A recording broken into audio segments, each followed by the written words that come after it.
consulta general, Sí. tiene que ver con la eficiencia energética, pero es un tema un poquito más. Hoy en día, en la Argentina, también todo es un poco irregular porque el tema tarifario uno nunca lo sabe. Hoy en día, en cuanto a eficiencia energética, ¿es el gas o la electricidad desde el punto de vista de la eficiencia? Desde el punto de vista tarifario no lo sabemos, sabemos siempre que Sí. la energía eléctrica es un poco más cara y demás. Indudablemente la Pero por razones políticas. la electricidad es un vector energético, digamos, como muy concentrado y muy eficiente. La electricidad. Y por otro lado... Seguro, entre comillas. Pero Pablo, vos en la casa para base. producir electricidad, la mayor parte de las centrales en Argentina, el gas aprovecha el 40% nada más. Y la mayor parte, y son muy pocas las que tienen 50%, las más eficientes del mundo están en el 60%, o sea que pero hay un el proceso gas si lo aprovechás Bueno, pero directamente. por ahí de repente supe que es sobre el gas, no es Bolivia esto, pero yo lo que voy, si vos hoy tuvieras que hacer la casa vas ahí atrás, ¿qué tipo de energía le das para la calefacción? ¿Qué Para tipo de combustible le das o gas? O electricidad? probablemente le daría electricidad. Pero bueno, esto es Por un tema de eficiencia también. por un Vos tema de podés eficiencia. Controlar, es más fácilmente controlable. Por un la casa tema de argentina. eficiencia inmediata, y esto es una cosa que es bastante importante también. Además porque hay una forma que es interesante, no quisiera entrar porque me excede mi know-how técnico, es decir, entramos en un terreno de especificidad que no es lo que corresponde.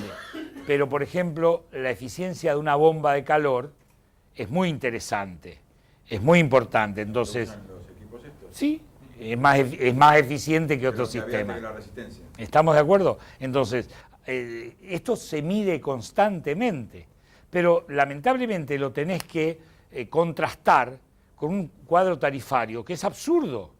Es decir, a un productor de gas de Argentina se le paga $4 el millón de BTU. En la frontera de Bolivia se paga $11 el millón de BTU. El gas que viene en los tanques se paga $17 el millón de BTU. Estamos en una situación bastante comprometida.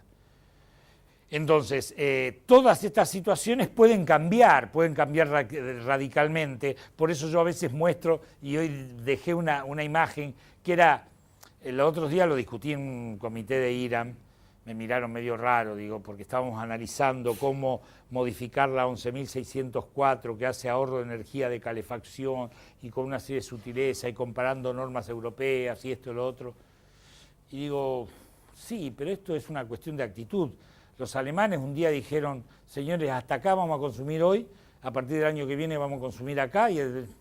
¿Cómo lo hacemos? Pero preguntaba un poco. Claro, ya verás. Para que sea. Es una actitud de Estado. Sí, la actitud de Estado, pero lo llenaron de subsidios, lo que ponían las placas.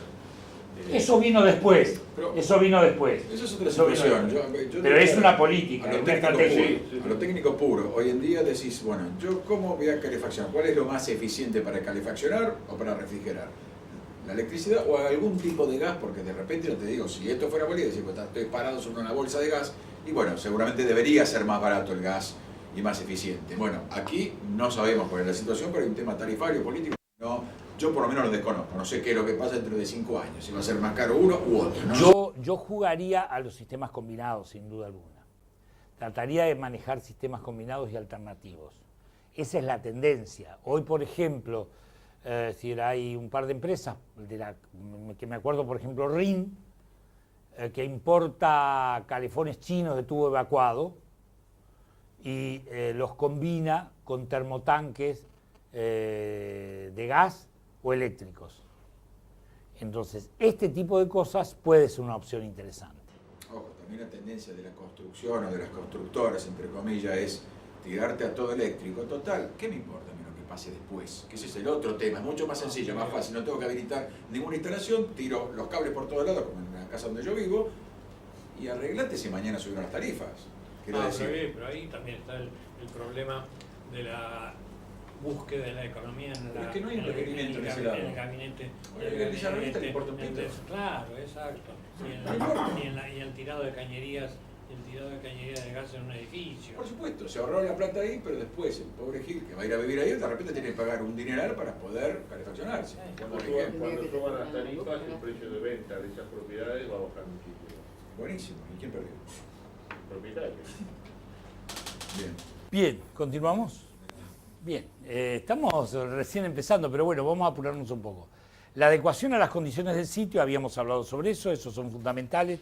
Para los que son nuevos significan algunos elementos básicos que tienen mucho que ver, en algún lugar lo digo, con las cuestiones del viejo bioclimatismo de los 80. Eso es la base de la sustentabilidad. Tener en cuenta las condiciones del clima, las condiciones topográficas, las condiciones geográficas, las condiciones de orientación, que son de ese origen. El uso racional y eficiente del agua y de los recursos en general y energéticos en particular, eso es el uso racional y eficiente de la energía, basados en el adecuado aislamiento térmico de toda la envolvente edilicia, la mayor eficiencia de los procesos y equipos, de eso estamos hablando, de alguna manera, ir mejorando los procesos, es más fácil la adecuación, es decir, de equipos y procesos, y la utilización de fuentes renovables de energía. Esta es otra opción, pero que empieza por el adecuado aislamiento térmico de los edificios. Yo mostraba la imagen, digamos, metafórica de un balde perforado donde trato de conservar agua. La pierdo. Si yo tapo primero los agujeros, después, aunque tenga un caudal pequeño de agua, voy a tener suficiente agua para utilizar. ¿Estamos de acuerdo? Entonces, por eso se empieza con esto, como han empezado todos los países que han trabajado sobre estos temas. Las fuentes de energías renovables son el futuro en algún momento, pero como les dije, tampoco creamos, es decir, ciegamente en que la solución pasa por allí, porque el porcentaje de la torta de la matriz energética que ocupan las fuentes de energías renovables es una porción pequeña y están llamadas a conformar una porción que va a seguir siendo pequeña aunque aumente. ¿Estamos de acuerdo? Como vectores energéticos, muchos de ellos son poco eficientes, la alternancia día-noche, la alternancia de que haya vientos o no haya vientos, hay una cantidad de cuestiones.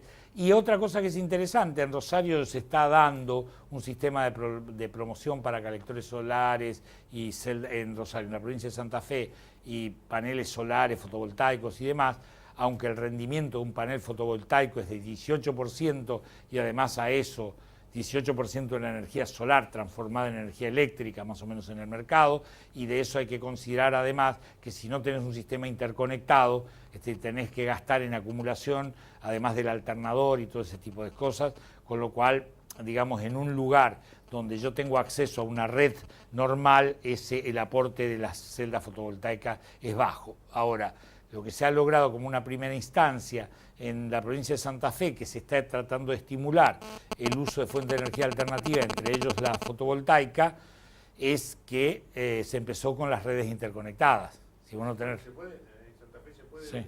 Conectar a red? Sí, no sé la viabilidad real, pero yo estoy trabajando con un pequeño asesor externo como una especie de envelope commissioning, es decir, como asesor, como auditor de la envolvente de un edificio que va a certificar LEED, pretende certificar LEED platino, una cosa así, y en ese caso se está trabajando con celdas fotovoltaicas y demás. Hay en algunas situaciones donde es claramente eficiente. Trabajar con celdas fotovoltaicas, por ejemplo, en todos los sistemas de emergencia, es fundamental. Es decir, allí tenés claramente el uso específico, o por supuesto en lugares absolutamente aislados o lejos de las redes. Bien, la utilización de materiales y tecnología apropiada, eso tiene que ver, nosotros no tenemos seguimiento de eso, es el LCA, Life Cycle Assessment, el seguimiento, es decir, o las normativas, generalmente de ISO, DIM y demás, que verifican que los edificios, que los materiales en todo su proceso de producción, vida, eliminación o reciclado, etcétera, etcétera, es decir, producen una dada cantidad o consumen una dada cantidad de energía. La mitigación de los gases de efecto invernadero que causan la degradación del ambiente y el tratamiento local de residuos y efluentes. Todo ese tipo de cosas hace cuáles son las cosas que hay que hacer para tener un edificio que tiende o tenga criterios de sostenibilidad. Tengo la opción, llegado el caso, de seleccionar algunas de estas imágenes, lo pensaba hacer al final, algunas de estas imágenes para dejarle como un recordatorio hacerlas en PDF y enviárselas o dejárselas lo que crea que es más significativo. Esto lo habíamos visto, pero lo volví a poner porque me parecía muy importante. Habíamos analizado las pérdidas por techos en la zona central del país, donde está la mayor parte de la población. 67% de la población vive en climas templados cálidos y climas templados fríos. Y en este tipo de cosas, las pérdidas y ganancias en estas condiciones de latitud, las pérdidas y ganancias más significativas se dan por las cubiertas, seguidas por los ventanamientos, después por las paredes y por último por el piso. Es decir, básicamente por flanqueo en los bordes, por eso conviene aislar los perímetros de las viviendas en esta zona para las condiciones invernales. De las zonas acristaladas y ventanas tenemos 2 o 3 cosas que hablar. Una de ellos es las pérdidas y ganancias que se producen por ingreso de radiación solar directa, y eso significa unas absorciones interiores y un sobrecalentamiento, es decir, el efecto invernadero que suele llamarse, la transmitancia, es decir, la conducción de calor de un lado a otro por diferencia de temperatura del aire, transmitancia térmica de las zonas vidriadas. Generalmente el vidrio tiene una conductividad no tan alta, pero lo que tiene es muy poco espesor. Como la resistencia térmica es el espesor dividido la conductividad, aunque esa conductividad no sea muy elevada, el espesor pequeñito hace que la resistencia del vidrio sea despreciable. Tengan en cuenta ustedes que un vidrio simple tiene prácticamente 4 vatios por metro cuadrado Kelvin de transmitancia, de U o K, como quieran llamarlo, ¿de acuerdo? Es decir, esto cambia prácticamente a la mitad, cerca de 3, cuando se pone 2 vidrios, porque en realidad aparece la cámara y las dos resistencias peliculares. Eso en cuanto a la transferencia de calor por temperaturas, por diferencia de temperatura y por conducción a través del vidrado. Es decir, por radiación, y después tenemos infiltración. O sea, los tres factores que juegan en un vidriado o en una ventana son las transmisiones por conducción, las transmisiones por infiltración y las ganancias o pérdidas por irradiación. ¿Estamos de acuerdo? Estos, en términos generales, es lo que se llama el K del vidrio o el I del vidrio, las infiltraciones, o eventualmente existen normas con categorías de uno y otro. El I del vidrio tiene que ver mucho con la dirección del viento, con las alturas de los edificios, etcétera, etcétera. Esto va a dar un mayor o menor grado de infiltración, y las calidades que se miden por una determinada calificación tiene mucho que ver con la hermeticidad de esos cerramientos, ¿de acuerdo? La transmitancia por calor de un lado a otro tiene mucho que ver por si estoy utilizando un vidrio, 2 vidrios, y si tengo algún elemento adicional en esas cámaras de vidrio. Y por último, el factor solar, que es de toda la irradiación incidente, es decir, cuánto se transforma en calor en el interior. Esto tiene que en condiciones invernales puede ser beneficioso y en condiciones estivales puede ser negativo. Este tipo de situación es la que se mide en lo que se llama factor de sombra, o factor solar, mejor, es decir, que es el porcentaje total, porque parte de la irradiación, bueno, ya lo hemos visto un poco, se refleja, parte de la radiación se transmite, parte es absorbida en el vidrio, se transforma en calor y reenviada por radiación hacia afuera y hacia adentro del vidrio. Entonces, estas son algunas características generales. El total admitido, lo habíamos visto, era un 66%. Esto sería el factor solar. El total admitido acá es un 28% en un doble vidrio. Es decir, esto tendría un K, es decir, aproximadamente cerca de 5.8, una cosa así. Esto podría tener entre 2.8 y 3 de transmitancia térmica. Piensen, estoy hablando de 3 de transmitancia, o 2.8, ¿de acuerdo?, de transmitancia térmica en un dBH. Tengan en cuenta que un aislante térmico tiene una conductividad de 0.04, si lo relacionan con el espesor, van a tener, y hacen la inversa y tienen la transmitancia, van a tener una transmitancia muchísimo menor. ¿Estamos de acuerdo? Vale decir que los vidrios son elementos o los cerramientos, en cuanto a su superficie relativa y su cuidado de terminación, son puntos claves en el comportamiento de toda la envolvente edilicia de un edificio. Por otro lado, acá hay un factor que no teníamos en cuenta antes ni considerábamos, que tenía que ver con el confort acústico. Un DBH produce prácticamente, no recuerdo con exactitud, pero 42, 43 dBA de RW, esto lo pueden chequear o consultar. Esto significa que mejora el aislamiento acústico. Si por otro lado tomo la práctica, que es... ¿Por masa o por haber dos vidrios? Por haber dos vidrios. Paralelos. Pues son dos masas separadas por una masa de aire. ¿No sería lo mismo las dos masas pegadas? No. O sea, un vidrio, por ejemplo, laminado, aísla menos Mejor que dos No, vidrios. no. Vamos por partes. Vamos por partes. ¿Quién decía vamos por partes? Jack the Stripper. Bueno, entonces el tema es así. Tengo una pared de 30. Tengo una pared de 15. Aíslo por masa. Pongo una pared de 30. Duplico la masa. La aislación, el RW, aumenta en 4 decibeles, 3 decibeles, 5 decibeles. Acústica, Estamos hablando de la aislación acústica, es lo que me preguntabas. yo te preguntaba por aislación térmica en ese caso. Bueno, Vos decís, dos masas separadas. Bueno, seguí con la acústica. voy al tema acústico. Dale.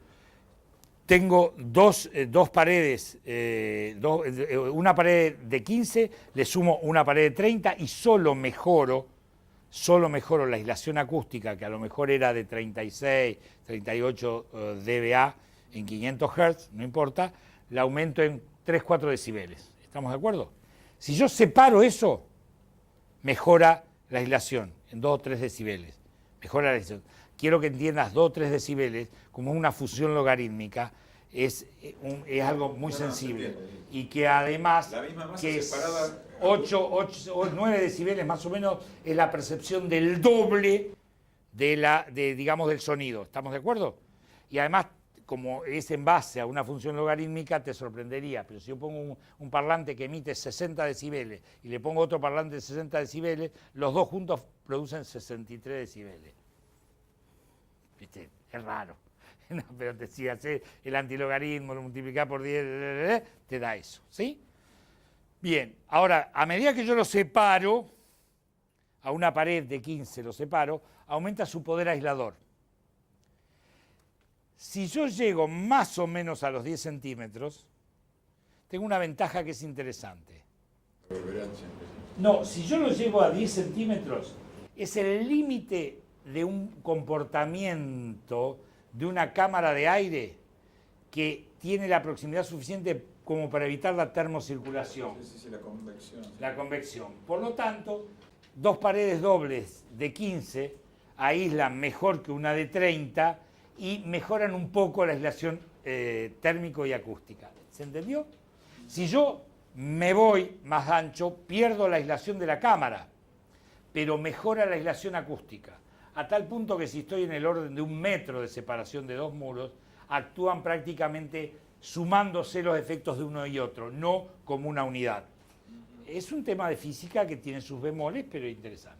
Si yo a esa cámara le agrego un elemento poroso, puede ser el Vasotec que se usa aquí, una fibra porosa que deje pasar el aire, fibra, lana de roca, lana de vidrio, lo que fuera, mejora aún más la aislación del paquete. ¿Hasta ahí nos entendemos? Esta es con respecto a lo acústico y lo térmico de alguna manera combinado. En el caso de un vidrio, si yo duplico la masa del vidrio de uno... Perdón, pero el acústico, la aislación acústica es por masa, quiero decir, una esponja a mí no me aísla acústicamente, yo escucho perfectamente, pero posiblemente me aísle térmicamente. Como te vinculás a la gente de la lana de vidrio, Depende de la frecuencia. te vas a encontrar con un problema, te van a explicar un tema que es, digamos, el caballito de batalla de la acústica arquitectónica y de Estamos hablando de aislaciones, ¿no? De eso estoy diciendo. Okay, correcto. Si vos pones un absorbente poroso dentro de una cámara de aire con dos masas, se produce un efecto que a ellos les gusta llamar efecto de masa-resorte-masa. El efecto de masa-resorte-masa hace que el valor de esos dos elementos con un absorbente en el medio tenga un poder aislador más importante que un elemento solo masivo. ¿Se entendió? Sí, correcto.